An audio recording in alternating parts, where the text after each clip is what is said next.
বাবু তুমি আধ ঘন্টা দাঁড়াও, আমি তুমি চান করতে গিয়ে ভিডিও কল করছি। আচ্ছা ঠিক আছে ঠিক আছে ঠিক আছে, ভিডিও কল করবে। 2% চার্জ আমার ফোনে, এক কাজ করে চার্জে বসিয়ে দিই, ভিডিও কল করতে করতে আমার ফুল চার্জ হয়ে যাবে।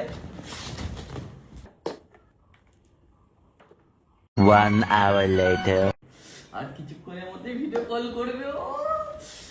যা পড়া কারেন্ট চলে গেল, এতক্ষণে তো মনে হয় ফোনটা ফুল চার্জে হয়ে গেছে। চাই আমি গিয়ে তো ভিডিও কলটা করি।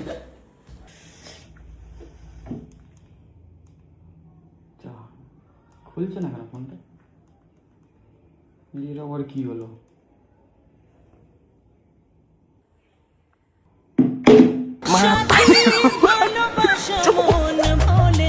Mata rin ko pa.